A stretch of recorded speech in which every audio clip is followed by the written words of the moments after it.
মধ্যে চলাফেরা করে তাকেও আল্লাহ তাআলা কি করেন? দেখতে পান।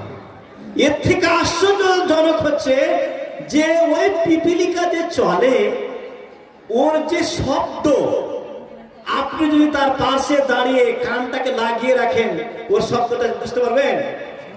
হ্যাঁ, আল্লাহ তাআলা সেই কোথায় আছেন, সেখান থেকে ওই পিপিলিকার চলার শব্দটাও শুনতে পান। পড়ুন সুবহানাল্লাহ। উনি হচ্ছেন আল্লাহ তাআলা। প্রিয় শ্রোতা মণ্ডলী, আমি আর আলোচনা করবো, এখান থেকে শেষ করছি। তবে পরিশেষে বলি যে যারা জালসা দিয়েছেন, আলহামদুলিল্লাহ, আল্লাহ তাআলা আপনাদের উত্তম বদলা দান করুক, আমি দোয়া করছি। জালসা দিয়েছেন, যদি উদ্দেশ্য, নিয়ত, সংকল্প খারাপ থাকে, তাহলে জালসা দিয়ে আপনার নেকি হবে না, বরং আপনি আরো বেশি পাপী হয়ে যাবেন। বলার উদ্দেশ্য হচ্ছে যে বিশেষ করে যারা কমিটি বিন্দু জালসা দিয়েছেন, আর তাদের মধ্যে যদি কেউ নামাজ না পড়েন, তাহলে কিন্তু অবস্থা খারাপ হয়ে যাবে। আমি একটা রিকোয়েস্ট করবো 2-1 মিনিটের জন্য, সেটা যদি আপনারা মানতে চান তাহলে অবশ্যই সেটা আপনাদের উপকারী হবে। যারা জালসা দিয়েছেন তারা কি আমার সামনে উপস্থিত হতে পারবেন? দয়া করে আমি সভাপতি মহাশয়ের কাছে 3-4 মিনিট আমি চেয়ে নিচ্ছি। যারা জালসা দিয়েছেন তারা কি আমার সামনে আসবেন? আসবেন? উপরে কেউ আছেন? সব ব্যবস্থা করতে ব্যস্ত নাকি? কেউ রান্না করছেন, কেউ খাওয়া দাওয়া করছেন, খাওয়া দাওয়া করাচ্ছেন, কেউ টাকা কালেকশন করছেন, আরো কাজে ব্যস্ত আছেন। এই জালসা করবে, সারা ধরে জালসা হবে, ফজরের নামাজটা পড়বে না, তারপরে জীবনে লাইফে নামাজ পড়বে, এরকম অনেক কমিটি আছে। তো কমিটি হওয়ার পরেও নামাজ পড়বেন না, তো সব থেকে আশ্চর্যজনক বিষয় হচ্ছে যে যারা নামাজি তাদেরকে কেন আপনারা কমিটির মধ্যে রেখেছেন? যারা নামাজি আপনারা কেন তাদেরকে রেখেছেন? আপনারা তো সেই পাপের ভাগীদার হবেন। যারা নামাজ পড়ছেন, দায়িত্ব আছেন, দায়িত্ব নিয়ে রেখেছেন, কিন্তু আপনার সাথে আরো বেনামাজ আছে, তাদেরকে কেন রেখেছেন? কি লাভ আছে? তাদের অনেক টাকা আছে, তার জন্য টাকার অভাব আছে? ভালোভাবে চললে অনেক ভালো মানুষ আছেন যারা টাকা দিবে মসজিদে, মাদ্রাসাতে। বেনামাজদের টাকা ওইভাবে নেবেন না, তাকে সতর্ক করুন। ইনশাআল্লাহ মসজিদ হয়ে যাবে, আল্লাহ আছেন, আল্লাহর ঘর নির্মাণ হবে। অনেক ইমানদার আছেন যারা আপনাকে বইয়ে টাকা দিয়ে যাবে। অতএব যারা বেনামাজ কাফের, তাদেরকে মসজিদের কোনো দায়িত্ব রাখবেন না, তাদেরকে বাইরে রাখবেন এবং তওবা করাবেন। তওবা করে যদি নামাজ পড়তে লাগে, তাহলে তাকে আপনি মসজিদের মেন কমিটির মধ্যে রেখে দেন, তাকে ক্যাশিয়ার বানিয়ে দেন, সভাপতি সেক্রেটারি বানিয়ে দেন, যদি সে তওবা করে নামাজ পড়তে আরম্ভ করে। আর যদি তওবা না করে, নামাজ না পড়ে, তাহলে তাকে কমিটির বাইরে রাখুন। খবরদার তাকে কমিটি বানাবেন না। যারা বানাবেন তারাও হবেন সেই পাপের অধিকারী, ভাগীদারি। অতএব সতর্ক থাকুন।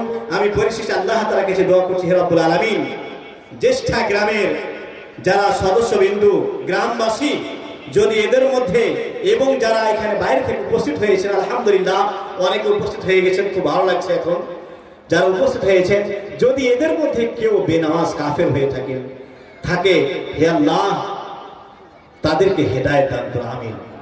তাদেরকে নামাজ পড়া, তোমার ইবাদত করা তৌফিক এনায়েত করো, আমিন। হে রব্বুল আলামিন, আমাদের মধ্যে অনেকে আছে যারা নামাজ তো পড়ি, কিন্তু হয়তো দোয়া দুরুজে ভুল ত্রুটি করি, সঠিকভাবে নামাজ পড়তে পারি না। হে আল্লাহ, আমাদের সকলের নামাজকে তুমি কবুল করে নাও, আমিন। হে রব্বুল আলামিন, আমাদের যারা ছেলে মেয়ে, সন্তান সন্ততি, প্রজন্ম যারা পৃথিবীর বুকে আসছে, অনেকে এসে গেছে, হে রব্বুল আলামিন তাদেরকে 7 বছর হলেই নামাজ পড়ার যে ট্রেনিং, সেই ট্রেনিং দেওয়ার আমাদের সুবর্ণ সুযোগ দাও, আমিন। হে রব্বুল আলামিন, আমাদের সকলের মা বোনদের নামাজ কালামকে তুমি কবুল করে নাও, আমিন। ওয়া আখিরু দাওয়ানা আলহামদুলিল্লাহি রাব্বিল আলামিন। এবং পরিশেষে বলি যে আমি যে জালসাতে যাই, আকীদার বিষয় নিয়ে একটা বই লিখেছি। আকীদা বিষয় নিয়ে আমার একটা সুন্দর বই আছে, যদি আপনারা চান তাহলে আমার বইটা কিনতে পারেন মাত্র 50 টাকা দিয়ে। যদি বইটা নেন অনেকটা উপকার পাবেন, অনেকটা উপকার পাবেন। বিশেষ করে মাদ্রাসার যারা শিক্ষক মন্ডলী বা মাদ্রাসার ছাত্র তো তালাবাতুল ইলম, তারা অবশ্য বইটা কিনবেন। সাধারণ মানুষ, আপনারা যারা বই পড়তে ভালোবাসেন অবশ্যই বইটা কিনবেন, মাত্র 50টা টাকা। শুধু আমার খরচের দামটা আমি নিচ্ছি, বেশি নিচ্ছি না। ওই বইটা কিনলে আপনি নিজে উপকৃত হবেন, আপনি না পড়লে আপনার ছেলে মেয়ে পোতাপতি যারা আছে অবশ্যই তাদেরকে পড়াবেন। খুব সংক্ষিপ্তভাবে আরবি থেকে বাংলাতে লেখা আছে, খুব সুন্দর বই, আকিদা তাওহীদ, এবং সংক্ষিপ্তভাবে বই লেখা আছে। আপনি পড়তে পড়তে কোনোদিন বিরক্ত বোধ করবেন না। অতএব বইটা স্টেজে আছে, আপনি অবশ্যই বইটা কিনবেন মাত্র 50 টাকা দিয়ে। এখান থেকে আমার বক্তব্য শেষ করলাম। আবারও শেষে দোয়া করি, হে রব্বুল আলামিন আজকের জালসার সভাপতি মহাশয়ের যে মূল্যবান সময় উনি অতিবাহিত করছেন, ওনার সময়কে তুমি কবুল করে নাও হে রব্বুল আলামিন। সর্বোপরি বলি, শেষে বলি যে আজকের জালসাকে তুমি কবুল করে নাও, আজকের জালসাকে তুমি কবুল করে নাও। আর যারা যে লক্ষ্যের উদ্দেশ্য নিয়ে মাদ্রাসা মসজিদের উন্নতি কল্পে যেহেতু জালসা দেওয়া হয়েছে, যারা মসজিদের উন্নতির জন্য টাকা দান করবেন, হে রব্বুল আলামিন সকলের অর্থ টাকাকে তুমি কবুল করে নাও, আমিন। ওয়া আখির দাওয়ানা আলহামদুলিল্লাহি রাব্বিল আলামিন। আসসালামু আলাইকুম ওয়া রাহমাতুল্লাহি ওয়া বারাকাতুহু। আলহামদুলিল্লাহ, আপনাদের সামনে এতক্ষণ বক্তব্য রাখলেন যোগ্যতম শাইখুল হাদিস শেখ ইসমাইল মাদানী সাহেব। অত্যন্ত জীবনের যে গুরুত্বপূর্ণ বিষয়, সে বিষয় নিয়ে উনি আলোচনা করলেন। আল্লাহ যেন ওনাকে দীর্ঘজীবী করেন, এই দোয়া করি আমরা আল্লাহর কাছে। একটা কথা, মানে পরিস্থিতি এমন ঘটে সময় সময় যে একজন ছেলে, একজন পিতা হসপিটালে ভর্তি আছে, স্যালাইন চলছে। তো পেশেন্টটা হচ্ছে হার্টের এবং প্রেসার এবং সুগার। তাহলে তিনটা ব্যাধি ব্যথিত হয়ে সে শয্যাসজ্জিত হয়ে হসপিটালের বেডে পড়ে আছেন, কোনো মতেই সুস্থতা হচ্ছেন না। তাই ওনার ছেলে ডাক্তারবাবুকে বলছেন, সম্মানীয় শ্রোতা মণ্ডলী, ওনার ছেলে ডাক্তারবাবুকে বলছেন যে আমার আব্বার কোনোটাই ভালো হচ্ছে না কেন? তখন ডাক্তারবাবু বলছেন, তোমার আব্বার 3টি অসুখ একই সঙ্গে আছে, একটা হচ্ছে সুগার, একটা হচ্ছে প্রেসার, আর একটা হচ্ছে হার্ট। যখন সুগারের ওষুধ আমি প্রয়োগ করছি তখন হার্টের প্রবলেম হচ্ছে, আর হার্টের ওষুধ প্রয়োগ করছি তখন মানে প্রেসারের প্রবলেম হচ্ছে। তাই মানে সুস্থ করা আমার পক্ষে সম্ভব হচ্ছে না। সম্মানীয় শ্রোতা মণ্ডলী, পুনরায় ওই ডাক্তার বাবুর মতন অবস্থা আমারও হয়েছে। আজকের এই পরিস্থিতি, একজন যোগ্য শেখ বক্তাকে আমি সামনে রেখেছি, মানুষ ছড়িয়ে ছড়িয়েছিলেন, মানুষকে একত্রিত করে সামনে বক্তা বক্তব্য রাখছেন। যদি বক্তব্য রাখছেন, এরই মাঝে আবার কমিটি আমাকে অর্ডার করছেন যে আমাদের কুপন বিতরণ হচ্ছে। তাহলে যদি মানুষের সুস্থের জন্য, স্বাস্থ্যের জন্য কমিটির অর্ডারের জন্য যদি আমি আপনাদের ঘোষণা দিচ্ছি, তাহলে বক্তার ডিস্টার্ব হচ্ছে। আর যদি আমি বক্তার স্বার্থে, বক্তার সুস্থভাবে বক্তব্য রাখার জন্য যদি আমি ঘোষণা না দিচ্ছি, তাহলে কমিটির ডিস্টার্ব হচ্ছে। এরকম ডিস্টার্ব যেমন না হয়, যেমন এই আজকের ঘোষণা এবং বিজ্ঞাপনে আছে বহিরাগতদের আহারের ব্যবস্থা আছে। যিনারা বহিরাগত থাকবেন, সুস্থভাবে পরিবেশকে বজায় রেখে আপনারা আহার করে আসবেন, যাতে পরিবেশের কোনো ডিস্টার্ব না হয়। সম্মানীয় শ্রোতা মণ্ডলী, আমি বিজ্ঞাপনে দেখলাম যে আজকের এই জালসার আয়োজন মসজিদের উন্নতি কল্পে। তাহলে আমি একটা কথা বলি, এই মসজিদকে, এই জ্যেষ্ঠাবাসী মুসলমানদেরকে মানে মসজিদকে টিকিয়ে রাখতে হবে, দায়িত্ব একটা।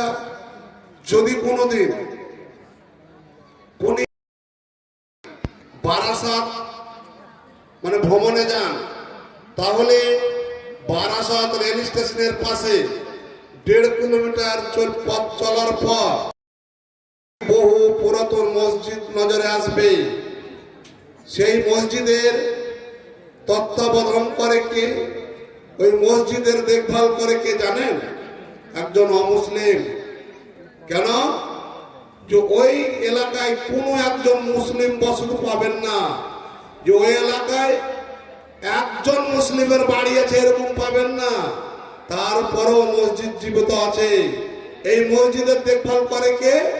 একজন অমুসলিম। কেন? এই অমুসলিম তিনি নিজের ভাষায় বলছেন যে ছোট্টবেলায় যখন তেনার 3 বছর বয়স হয়েছিল, তখন ছোট্টবেলায় এমন একটি ব্যাধি বা অসুখ হয়েছিল যে ডাক্তার বাবুরা বলে দিয়েছিলেন যে এই বাচ্চা নিয়ে যাও, যা খাবার খাইয়ে দাও, এর শেষ বিদায়। এনার দাদিমা কি করেছিলেন? আমাদেরও পূর্বপুরুষরা তাই করতেন।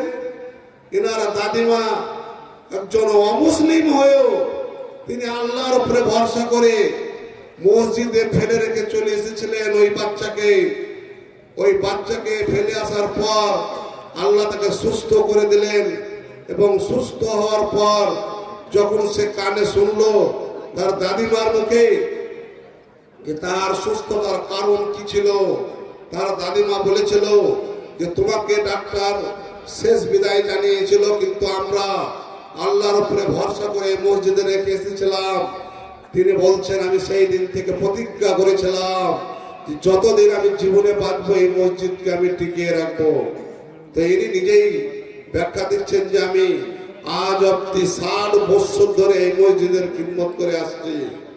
সম্মানীয় শ্রোতা মণ্ডলী, যদি একজন অমুসলিম হয়ে যদি এই মসজিদকে টিকিয়ে রাখতে পারে, তাহলে আজ জ্যেষ্ঠাবাসী কিংবা আমাদের এই মুসলমানদের কর্তব্য কি?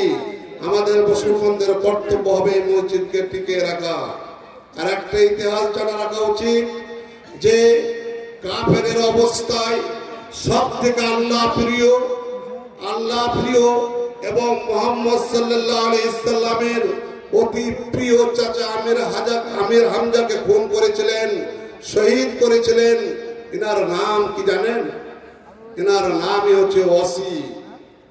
যে বর্ষা দিয়ে হযরত আমির রাদিয়াল্লাহু তাআলা আনহুকে তিনি শহীদ করেছিলেন, ইনি মুসলমান হওয়ার পর ইনি জীবনে প্রতিজ্ঞা করেছিলেন যে আমি যেই বর্ষা দিয়ে আমি এই আল্লাহ প্রিয় একজন মুহাম্মদ সাল্লামের প্রিয় চাচাকে, একজন প্রিয় বান্দা, আল্লাহর প্রিয় বান্দাকে আমি শেষ করেছি, সেই বর্ষা দিয়ে যদি আল্লাহ কোনদিন আমাকে সুযোগ করে দেয়, তাহলে আল্লাহ বিরোধী একজন ঐতিহাসিক মানুষকে আমি এই দুনিয়া থেকে আমি বিতাড়িত করব।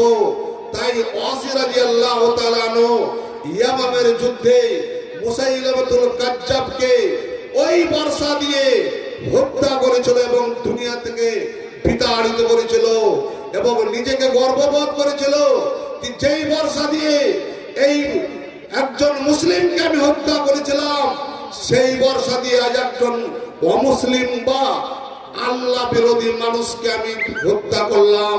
তিনি গর্ববোধ করেছিলেন।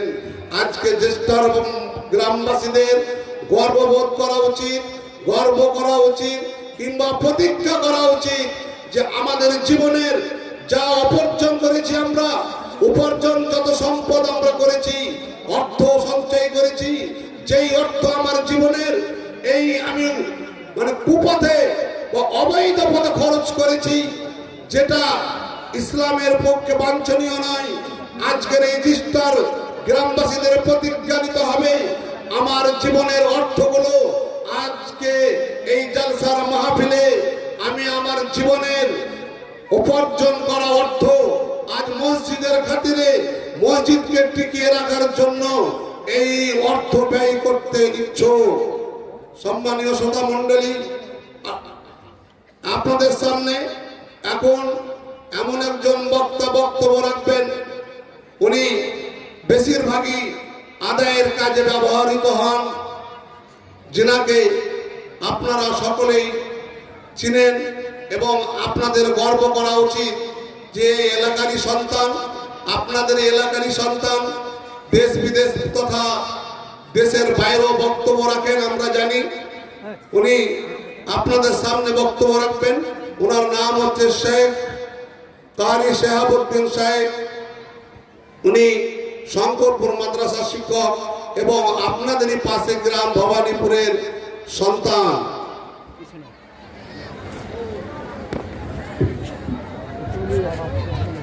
হ্যাঁ আচ্ছা লাগছে 10 মিনিট করেন একটু ওগিয়ে রাখতে ভালো হতো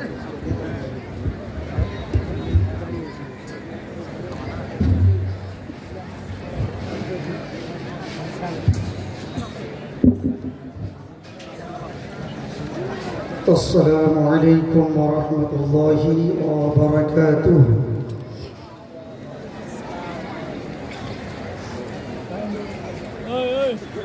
একটু উচ্চস্বরে আওয়াজ দেন তো ভাই, আওয়াজটা পাওয়া গেল না। আসসালামু আলাইকুম ওয়া রাহমাতুল্লাহি ওয়া বারাকাতুহু। মাঝখানটা ফাঁকা আছে, আমি প্রত্যেকটা সমস্ত পুরুষ ভাই থেকে 1 মিনিট দাঁড়াতে বলবো, 1 মিনিট দাঁড়াতে বলবো। বেয়াদবি ক্ষমা চাইছি বাবু, বক্সটাকে একটু হয়ে যাবে। 1 মিনিট দাঁড়াতে বলবো। আমি যখন তাকবীর বলবো সঙ্গে সঙ্গে সমস্ত পুরুষ ভাই দাঁড়িয়ে যাবেন, আর আমার মা খালারা আপনারা এক জায়গায় বসে থাকবেন, রেডি হন, করতে হবে, ঠিক আছে? লিল্লাহি তাকবীর। একজন বসে থাকবেন না, দাঁড়িয়ে থাকবেন। মাশাআল্লাহ, আমাদের এলাকার শান্তিপ্রিয় মানুষ, দাঁড়িয়ে যান, দাঁড়িয়ে যান। আচ্ছা, একটু আগে আগে আসুন, আগে আগে আসুন। ফাঁকা জায়গাগুলো পূর্ণ করতে হবে। সভাটা আকর্ষণ করে হচ্ছে না, এলোমেলো ভাবে বসে আছেন, ছড়িয়ে ছড়িয়ে আছেন, সভাটা আকর্ষণ হচ্ছে না। এর জন্য ডেকে নিচ্ছি। এই ফাঁকে কিন্তু ওই দিকে চলে যাচ্ছে ফাঁকা। কত চালাক মানুষ দেখেছে, আলহামদুলিল্লাহ। আরো আগে আসুন, আরো আগে আসুন, ঠিক আছে? এবার তাকবীর পড়বো, সঙ্গে সঙ্গে বসে যাবেন, একজন দাঁড়িয়ে থাকবেন না। লিল্লাহি তাকবীর, আল্লাহু আকবার, আলহামদুলিল্লাহ। বসে যান।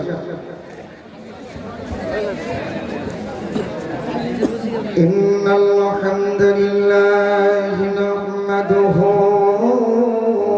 ওয়া নাস্তাঈনুহু ওয়া নাস্তাগফিরুহু ওয়া নাউযু বিল্লাহি মিন শুরুরি আনফুসিনা ওয়া মিন সাইয়্যাতি আ'মালিনা।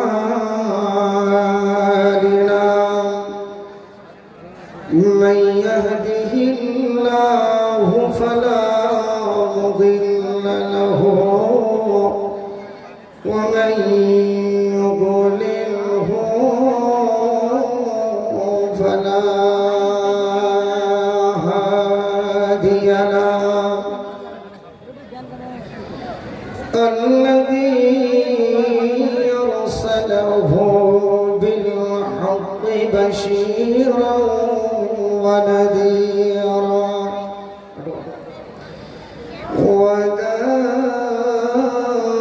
وداعيا إلى الله بإذنه وسراجا منيرا. أما بعد فإن خير الحديث كتاب الله وخير الهدي هدي محمد صلى الله عليه وسلم وشر الأمور محدثاتها وكل محدثة بدعة وكل بدعة ضلالة وكل ضلالة في النار. أعوذ بالله من الشيطان الرجيم. بسم الله الرحمن الرحيم.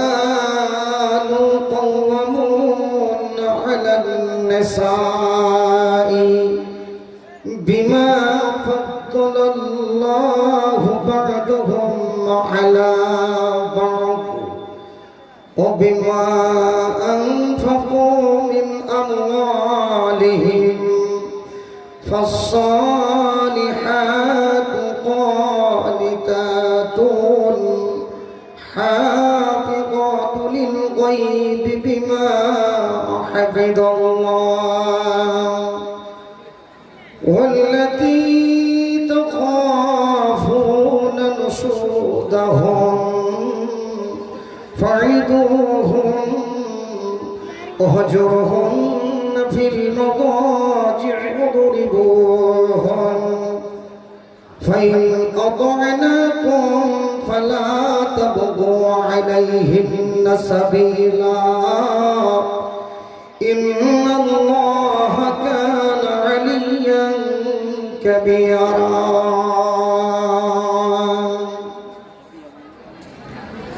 وقال الله تعالى إن الذين يكنزون الذهب والفضة ولا ينفقونها في سبيل الله فبشرهم بعذاب أليم يوم يحمى عليها في نار جهنم فتقوى بها جباههم وجنوبهم وظهورهم هذا ما كنزتم لأنفسكم فذوقوا ما كنتم تكنزون.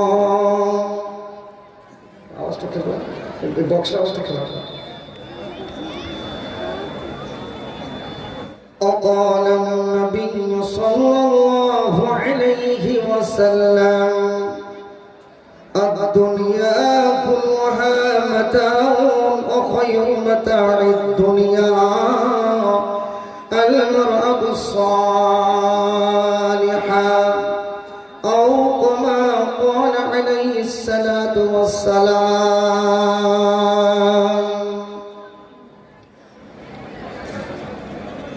কোনো একদিন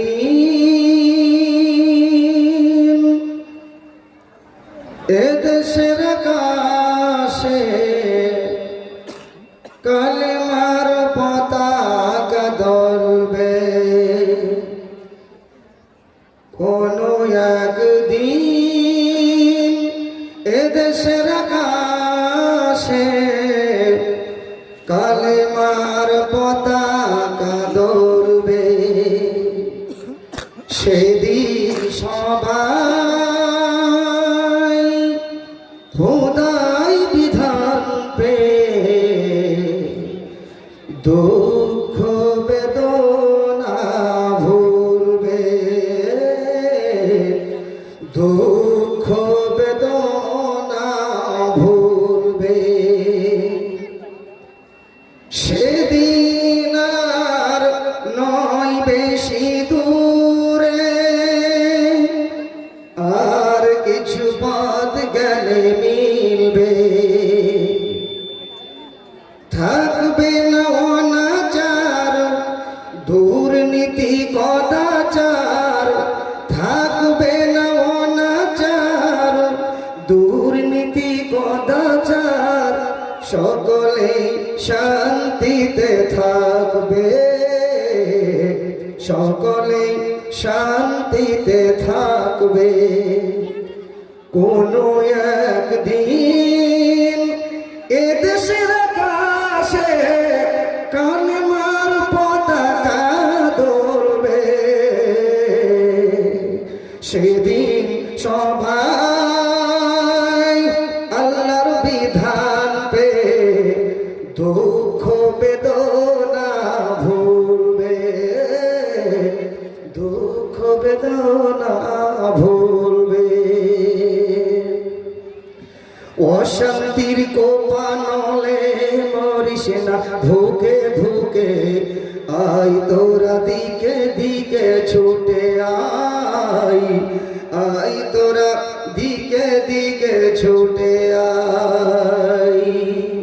অশান্তির কোপানলে মরিস না ধুকে ধুকে, আয় তোরা দিকে দিকে ছুটে আয়, আয় তোরা দিকে দিকে ছুটে আয়। সেদিন আর নয় বেশি দূরে, আর কিছু পথ গেলে মিলবে, থাকবে না অনাচার দুর্নীতি কদাচার, থাকবে না অনাচার দুর্নীতি কদাচার, সকলে শান্তিতে থাকবে, সকলে শান্তিতে থাকবে।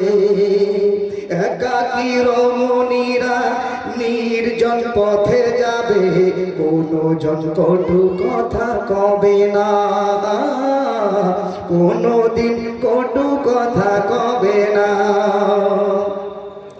সম্পদের মোহে পড়ে, সম্পদের মোহে পড়ে রাহাজানি হবে না, সেদিন সবাই আল্লাহর বিধান পে দুঃখ বেদনা ভুলবে, দুঃখ বেদনা ভুলবে। লিল্লাহি তাকবীর। আচ্ছা, এই চেষ্টাটা আওয়াজটা হচ্ছে না কেন ভাই? একটু আওয়াজটা দেওয়া যাবে না? একটু আওয়াজ দেন, লিল্লাহি তাকবীর। মাশাআল্লাহ, এইরকম আওয়াজ দিতে হবে। এখন আন্দোলন আওয়াজ তুলতেই হবে। মুসলমানদেরকে তিনটে জিনিস রাখতে হবে, একদম অপরিহার্য। অবশ্যই তিনটে জিনিস রাখতে হবে। প্রথম নাম্বার হবে ঈমান, দ্বিতীয় নম্বর হবে ধৈর্য, তৃতীয় নম্বর হবে ঐক্য। এই তিনটে জিনিস যদি মুসলমানদের কাছ থেকে হারিয়ে যায়, তাহলে মুসলমানরা লাঞ্ছিত হবে, অপমানিত হবে, পদদলিত হবে। এরা প্রত্যেকটা জায়গায় তারা মার খাবে। এই জন্য আমাদেরকে আন্দোলন, একতা একদম সব সময় আওয়াজ তুলতে হবে। দেখি আরেকবার, লিল্লাহি তাকবীর। আল কোরআনের আলো ঘরে ঘরে জ্বালো। আজকের দিনকে আমার স্নেহের যোগ্যতম সভাপতি মহাশয়, আমার স্টেজে উপবিষ্ট ওলামায়ে কেরামগণ, আমার সামনে বসে থাকা দেশ বিদেশ থেকে আগত জ্ঞান পিপাসু ও আমার পর্দার আড়ালের অবলা সরলা সুশিক্ষিতা স্নেহশিষা পর্দাবাসী মা ও বোনেরা, সর্বপ্রথম আল্লাহর প্রশংসা, যিনি আল্লাহ আমাদেরকে জীবন দান করেছেন এবং মৃত্যু ঘটাবেন, তাতে কোনো সন্দেহের অবকাশ নাই। প্রাণের মুসলমান, আমি আপনাদের সামনে কিছুক্ষণ আলোচনা করব। একটা দায়িত্ব আছে, সেই দায়িত্ব থেকে এগিয়ে যাবো, কিছুক্ষণ আলোচনা করবো ইনশাআল্লাহ। আমি যদি আপনাদেরকে কিছু না দেই, তাহলে আপনারা আমাকে কিছু দেবেন না। এই জন্য আমি আপনাদের কিছু দিচ্ছি ইনশাআল্লাহ। যে আয়াতটা পড়েছি প্রথমে, সূরা নিসার 34 নম্বর আয়াত পড়েছিলাম। অনেকে আলেমগণ, ওলামা বৃন্দগণ অনেকে বুঝতে পেরেছেন যে বিষয়টা কি হতে পারে। তো বিষয়টা 2 ঘন্টা 2.5 ঘন্টা সময়, তাতে কিছুক্ষণ আলোচনা করব, তারপর ইনশাআল্লাহ আমি একদিকে চলে যাবো ইনশাআল্লাহ। কারণ আল্লাহর ঘরের জন্য এই প্রোগ্রাম করেছেন। আমাদের জালসা কমিটি জালসা দিয়েছেন, মাইকিং করেছেন, প্রচার করেছেন, পোস্টার করেছেন, হ্যান্ডবিল চাপিয়েছেন, বক্তা এনেছেন, রানিক জলসা চলছে, আর রাস্তায় মেলাকাটাতে ঘোরাফেরা করছে। এই জায়গায় তারা উপস্থিত হতে এখনো পারেনি। তাই সকল মুসলমান ভাইদেরকে বলছি, আপনারা যে এখানে মেলা খেলাতে ঘোরাফেরা করছেন, আর অতি বিলম্ব না করে অতি শীঘ্রই এই জায়গায় উপস্থিত হয়ে এই মহা বড় প্যান্ডেলটাকে পূর্ণ করতে হবে। গত রাত্রে একটা প্রোগ্রাম করেছিলাম ফিরোজপুরে, বাংলাদেশ বর্ডার। ওই জায়গায় ফিরোজপুরে জলসা করতে গিয়ে দেখলাম সভাটা ফাঁকা আছে। 10 মিনিটের পরে পুরো সভাটা ভরে গেল। আলহামদুলিল্লাহ, এই জায়গায় এত বড় প্যান্ডেলের ব্যবস্থা করেছেন, 50,000 লোকের ব্যবস্থাপনা করেছেন আমাদের এই জ্যেষ্ঠা গ্রাম্য কমিটি, সকলেই মিলে প্রচেষ্টা করেছে। তাই সকলকে ধন্যবাদ জানাই, মোবারকবাদ জানাই। আসল আমি আলোচনা করেছিলাম, আলোচনা করব, আলোচনা হচ্ছে এই বিষয়টা মাবুদেরও কাজে লাগবে এবং পুরুষদেরও কাজে লাগবে। দুটোই দিক দিয়ে ইনশাআল্লাহ আলোচনা করব। আল্লাহ যেন তৌফিক দেন। তো বলার যদি শক্তি দেন, তাহলে আস্তে আস্তে আস্তে আস্তে আগে বাড়াবো। কারণ এই মাইক্রোফোনে কথা বলতে বলতে অনেক বক্তা চলে যাচ্ছে, মারা যাচ্ছে। কারণ এই প্রেশার বাড়ে এবং রাত্রি জাগরণ করে অনেক বক্তা অসুস্থ হয়ে আছেন এবং তারা বিছানা শয্যাশয়ী হয়ে পড়ে আছেন। তাই আমি আপনাদের সাথে আলোচনা করছি সূরা নিসার 34 নম্বর আয়াত। আল্লাহ কি বলছেন? আমার আল্লাহ বলছেন, আর-রিজালু কাওয়ামুনা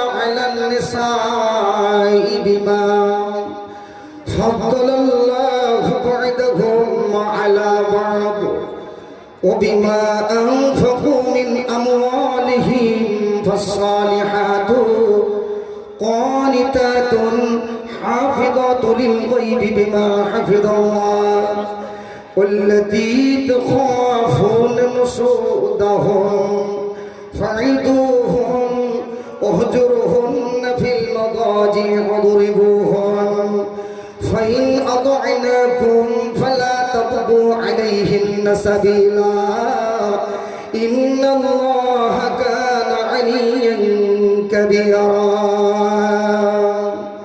আমার আল্লাহ বলছেন الرجال قوامون على النساء সারা পৃথিবীতে যত পুরুষ আছে এরা হলো নারীদের কওয়াম, নারীদের নেতা, নারীদের কমান্ডার, নারীদের নেতা, নারীদের কমান্ডার। কমান্ডার যেমন লেফট রাইট করে মিলিটারিরা উঠা বসা করে, তেমনি পৃথিবীতে যত পুরুষ আছে এরা হলো নারীদের কমান্ডার। অতএব হে নারী, পৃথিবীর বুকে তোমরা স্বাধীনতার মুখ দেখতে পাবে না। স্বাধীনতার গদিতে বসতে যেও না, স্বাধীনতার গদিতে বসতে যেও না। যে নারী স্বাধীনতার গদিতে বসেছে, যে নারী নেতৃত্বের গদিতে বসেছে, এই নারী কোনোদিন জান্নাতে যেতে পারবে না। আল্লাহর নবী নারী নেতৃত্বের উপরে লানত করেছেন। অতএব নারী নেতৃত্বে কোনোদিন সাকসেস হওয়া যাবে না, যাবে না, যাবে না। স্ত্রী শব্দের অর্থ কি? স্বামী শব্দের অর্থ কি? স্বামী মানে হলো অভিভাবক, আর স্ত্রী মানে হলো আশ্রিতা। আশ্রিতা থেকে স্ত্রী হয়েছে। তেমনি কোনো মানুষ যখন মাঠে কাজ করে গরমের মৌসুমে অত্যন্ত শরীর ক্লান্ত হয়ে যায়, ক্লান্তি যখন শরীরে আসে তখন ওই মানুষগুলো মাঠ থেকে চলে আসে। রাস্তায় কোনো গাছ ছায়া দেখতে পেলে ওই মানুষটি ওই গাছের ছায়া করে এসে আশ্রয় নেয়, আরাম নেয়। আর ওই গাছের ছায়া আশ্রয় নিয়েছে বলেছে আশ্রিতা হয়েছে। তেমনি কোনো মহিলার বিয়ে হয়ে গেলে, কোনো মেয়ের যদি বিয়ে হয়ে যায়, বিয়ে হয়ে গেল মানে সে স্ত্রী হয়ে গেল, মানে আশ্রিতা হয়ে গেল। সে একটা বিশাল গাছের ছায়ার আরাম করে তাকে রেখে দিয়েছে। ওদের স্ত্রী মানে হলো আশ্রিতা, আর স্বামী মানে হলো অভিভাবক। ওদের পৃথিবীর বুকে স্বামী নেতৃত্বে দেবে, ওদের বন্ধুরা আমার পৃথিবীর বুকে পুরুষ নেতৃত্ব দেবে, আর নারীরা তাদের অধীনস্থে জীবন কাটাবে। সারা জীবনটা কাটাতে হবে, অমূল্য ধন স্বামীর কাছে কাটাতে হবে। ভাইরা আমার, বন্ধুরা আমার, চারজন, একজন বেপরদা নারী চারজন পুরুষকে জাহান্নামে নিয়ে যাবে। কবি কি বলছেন? সৎ পথে করিও ভ্রমণ, সৎ পথে করিও ভ্রমণ, যদিও হয় দেরি, অসৎ নারী করিও না বিয়ে, যদিও হয় পরি। একটা পচা ডিমে যেমন বাচ্চা আশা করা যায় না, তেমনি ধর্মহীন নোংরামিতে নিমজ্জিত একজন বেপরদা নারীর কাছ থেকে সুসন্তান আশা করা যায় না। যে ওই মেয়েটির পেট থেকে ভালো সন্তান তৈরি হবে, ভালো হাফেজ তৈরি হবে, ভালো বক্তা মাওলানা তৈরি হবে, বিজ্ঞ আলেম তৈরি হবে, এ আশাটা করা যাবে না।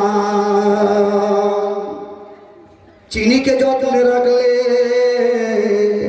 পিঁপড়াই ধরাটা যতটা কঠিন, নারীরা পর্দায় থাকলে নারীদেরকে অপমান করা ততটা কঠিন। তাদেরকে কখনো অপমান করা যাবে না। তেমনি আল্লাহর নবী বলেছেন, একজন বেপরদা নারী চারজন পুরুষকে জাহান্নামে নিয়ে যাবে। তার পিতা পিতাকে জাহান্নামে নিয়ে যাবে, তার ছেলেকে জাহান্নামে নিয়ে যাবে, তার বড় ভাইকে জাহান্নামে নিয়ে যাবে, তার স্বামীকে জাহান্নামে নিয়ে যাবে, তাহলে একজন বেপরদা নারী 4 জন পুরুষকে জাহান্নামে নিয়ে যাবে। তাহলে কত বড় ভয়ানক দেখেন। আপনাদেরকে আলোচনা করছি, পৃথিবীতে যখন কোনো মহিলা জন্ম নেয় তখন ওই মেয়েটির প্রথম ওই মেয়েটির মালিক হবে তার, ওই মেয়েটির মালিক হবে তার আব্বা। আব্বার অধীনস্থে তার জীবন থাকবে। এরপরে যদি আব্বা মারা যায় কিংবা বিদেশে চলে যান কিংবা পাগল হয়ে যান, তখন ওই মেয়েটির মালিক হবে তার স্বামী। স্বামীর বিনা হুকুমে সে বাড়ির বাইরে যেতে পারবে না, কারণ যখন ওই স্বামী যদি বিদেশে চলে যান কিংবা আপনার পাগল হয়ে যান, তখন ওই মেয়েটির মালিক হবে তার স্বামী। বন্ধু আমার, তাহলে পিতা মারা গেলে, যদি পিতা মারা যায় আর ওই মেয়েটি জীবিত আছে, তাহলে ওর পরে দায়িত্বটা কার হবে? ওর পরে দায়িত্বটা হবে তার আপনার ভাই, তারপরে আপনার সন্তান, তারপরে স্বামী। এইরকম 4টা ভাগ আছে। বন্ধু আমার, ইসলাম দরদি বন্ধু আমার, এরপরে যদি স্বামী মারা যায়, স্বামী যদি মারা যায়, এরপরে ওর মালিক হবে তার সন্তান। মা ও ছেলের অধীনস্থে তার জীবন থাকবে। কারণ আমরা কোরআন পানিতে পড়েছি, मायर पाए तले जन्नत, मायर पाए तले जन्नत, माँ के कदमों के नीचे जन्नत है, माँ के कदमों के नीचे जन्नत है, मायर पाए तले जन्नत। এই কথাটা ধব্য সত্য, কিন্তু এই জায়গায় আমার নবী বলেছেন, এই জায়গায় যদি তার স্বামী মারা যায় তারপরে ওর ভারপ্রাপ্ত দায়িত্ব নেবে তার সন্তান। তার সন্তানের বিনা হুকুমে সে বাড়ির বাইরে যেতে পারবে না, বাইরে যেতে পারবে না। ছেলে হুকুম করবে, তারপরে তার মা বাড়ির বাইরে যাবে। আল্লাহর কোরআন কি বলছেন? এখানে আল্লাহর কোরআন বলছেন, ওয়াকাদা রাব্বুকা আল্লা তা'বুদু ইল্লা ইয়্যাহু ওয়া বিল ওয়ালিদাইনি ইহসানা ইম্মা ইয়াবলুগান্না ইনদাকাল কিবরা আহাদুহুমা আও কিলাহুমা ফালা তাকুল লাহুমা উফফিন ওয়া লা তানহারহুমা ওয়া কুল লাহুমা কাওলান কারীমা। এই জায়গাতে আল্লাহ বলছেন যে খবরদার মায়ের সেবা করবে, মায়ের খিদমত করবে। আর ওই জায়গায় কি বলছে যে যদি তার স্বামী মারা যায়, সবাই চলে গেল, তার সন্তানটা আছে, ওই সন্তানের বিনা হুকুমে এসে বাড়ির বাইরে যাবে না। এখানে ছেলের হুকুম নিতে হবে, ছেলের কথা ওই জায়গায় শুনতে হবে। কিন্তু এই জায়গায় আল্লাহ বলছেন খবরদার তুমি মায়ের সঙ্গে পিতামাতার সঙ্গে তুমি শব্দ ব্যবহার করবে, পিতামাতার সঙ্গে তুমি নম্রতা দেখাবে, ভদ্রতা দেখাবে। কখনো মায়ের সামনে কখনো যন্ত্রণাদায়ক কষ্টের কথা বলবে না, দুঃখ দেবে না, বেদনা দেবে না। এই জন্য আল্লাহ বলছেন খবরদার এই মায়ের খিদমত করতে হবে, মায়ের সেবা করতে হবে। আল্লাহ বলছেন ওয়াইবুদুল্লাহ ওয়ালা তুশরিকু বিহি শাইয়্যান ওয়া বিল ওয়ালিদাইনি ইহসানা ওয়া বিল ওয়ালিদাইনি ইহসানা ওয়া বিদিল কুরবা ওয়াল ইয়াতামা ওয়াল মাসাকিন ওয়াল জারি দিল কুরবা ওয়াল জারিল জুনুবা والصاحب بالجنب وابن السبيل وما ملكت أيمانكم إن الله لا يحب من كان مختالا فخورا। এই জায়গায় আমার আল্লাহ বলছেন আমারই ইবাদত করার পরে পরে তুমি তোমার আল্লাহর সঙ্গে সত্য ব্যবহার করবে, আর জীবনে তুমি কোনোদিন শিরক করবে না, বড় পাপ করবে না। পৃথিবীতে আল্লাহর সবচাইতে বড় পাপ হলো আশিরকু বিল্লাহ। পৃথিবীতে 7টা বড় বড় পাপ আছে। 7টা বড় বড় পাপের মধ্যে একটা পাপ হলো আশিরকু বিল্লাহ। তারপরে কি বলছেন? অসিহর, জাদু শিক্ষা করা যাবে না। জাদু যে করবে সেও গুনাহগার, যে শিক্ষা দেবে সেও গুনাহগার, উভয়ে গুনাহগার হবে। অসিহর কতলুন নাফসিল্লাতী হারামাল্লাহু ইল্লা বিল হক, অন্যায়ভাবে কোনো মুসলমানকে হত্যা করা যাবে না। আকালুর রিবা, সুদ খাওয়া যাবে না। আকালু মালিল ইয়াতীম, আর ইয়াতীমের মালকে তোমরা কখনো ভক্ষণ করবে না। ইয়াতীমের মালকে কেড়ে নেবে না, ইয়াতীমের মালকে আত্মসাৎ করবে না, ইয়াতীমের প্রতি সহ্য ব্যবহার করবে, ইয়াতীমের মাথায় হাত বুলাবে। যদি তোমার টাকা পয়সা কিছু না থাকে, ওই ইয়াতীমের মাথায় হাত বুলিয়ে দাও, কাপড় দিয়ে দাও, খাবার দিয়ে দাও, কিন্তু ইয়াতীমের মালকে তুমি আত্মসাৎ করবে না। খবরদার। ও আকালু মালিল ইয়াতীম ওয়া তাওয়াল্লিয়াহুম যাম, যুদ্ধের ময়দান থেকে পালিয়ে যাবে না। যুদ্ধ যদি হয়ে যায়, শুরু হয়ে যায়, ওই যুদ্ধের ময়দান থেকে ভয় পালাতে হবে না।